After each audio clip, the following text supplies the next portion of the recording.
غزہ میں صہیونی فورسز کے نہاتے فلسطینیوں پر حملے جاری ہیں۔ ہر طرف چیخ و پکار، عمارتیں ملبے کا ڈھیر بن گئی ہیں۔ اسرائیلی وزیر اعظم کہتے ہیں کہ حماس کے ہاتھوں یرغمالیوں کے لیے بات چیت جاری ہے۔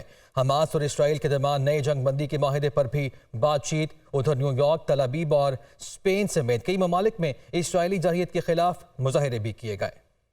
حملے، بمباری، تباہ کاریاں اور چیخ و پکار۔ غزہ کی تازہ صورتحال، اسرائیلی فورسز کی ظلم کی داستان مزید طویل ہو گئی، دنیا مذمت تک محدود۔ اسرائیلی فورسز کی جبالیہ کیمپ پر بمباری، عدوان ہسپتال میں بے گھر فلسطینیوں کے خیموں پر بلڈوزر چڑھا دیے۔ مغربی کنارے میں بھی اسرائیلی فوج کی فائرنگ۔ فرانسیسی وزارت خارجہ کی اسرائیلی افواج کی جانب سے رہائشی عمارتوں کو نشانہ بنائے جانے کی مذمت۔ برطانیہ اور امریکہ اسرائیل کی عملی مدد میں پیش۔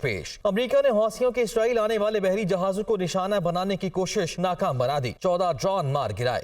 اسرائیلی جارحیت اور ظلم و ستم کے خلاف دنیا بھر میں مظاہرے جاری ہیں۔ تل ابیب، نیو یارک اور اسپین میں ہزاروں افراد کا مظاہرہ۔ اسرائیل کے خلاف نعرے بازی، نہتے فلسطینیوں پر ظلم فوری بند کرنے کا مطالبہ۔ جو بائیڈن جنگ میں برابر کے شریک ہیں۔ مظاہرین کے آزاد فلسطین کے حق میں نعرے، مغربی فیشن برانڈز کی اشتہاری مہم کے خلاف بھی نعرے بازی کی گئی۔ دوسری جانب جنگ بندی اور یرغمالیوں کی رہائی کے لیے کوششیں جاری ہیں۔ قطر اور اسرائیلی حکام میں رابطے۔ اسرائیلی وزیر اعظم نیتن نے کہا ہے کہ حماس کے ہاتھوں یرغمال اسرائیلیوں کی رہائی کے لیے بات چیت جاری ہے۔ قطری وزیر اعظم سے موساد کے سربراہ کی ملاقات ہوئی ہے۔ قطری حکام قیدیوں کی رہائی کے لیے کوششیں کر رہے ہیں۔ مغربی میڈیا نے اسرائیل اور حماس کے درمیان جنگ بندی کے معاہدے کے لیے بات چیت کا دعویٰ کیا ہے۔ دونوں اطراف سے یرغمالیوں کی رہائی پر زور دیا گیا۔ حماس کے القسام بریگیڈ کے ترجمان ابو عبیدہ نے کہا ہے کہ اسرائیل اپنے یرغمالیوں کے حوالے سے جوا کھیل رہا ہے، اسے یرغمالیوں کے گھر والوں کے جذبات کی بھی پرواہ نہیں۔ دنیا مذمت تک محدود ہے تو اسرائیلی ہٹ دھرمی برقرار ہے، جبکہ نہتے فلسطینی نشانہ بنتے جا رہے ہیں۔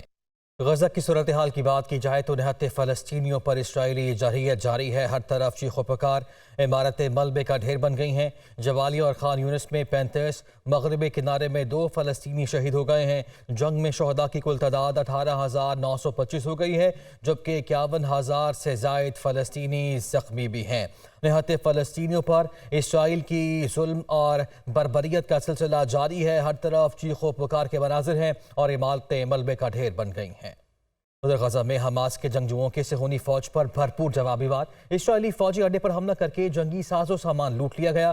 القسام بریگیڈ کے حملے میں ایک صہیونی فوجی جہنم واصل ہو گیا۔ القسام بریگیڈ نے اسرائیل کے فوجی اڈے پر حملے کی ویڈیو بھی جاری کر دی ہے۔ تو گھمسان کرن جاری ہے غزہ میں۔ حماس کے جنگجوؤں کے صہیونی فوج پر بھرپور جوابی وار۔ اسرائیلی فوجی اڈے کو نشانہ بنایا گیا ہے، جنگی ساز و سامان لوٹ لیا۔ القسام بریگیڈ کے حملے میں ایک صہیونی فوجی مارا گیا ہے۔ القسام بریگیڈ نے اسرائیل کے فوجی اڈے پر حملے کی ویڈیو بھی جاری کر دی ہے۔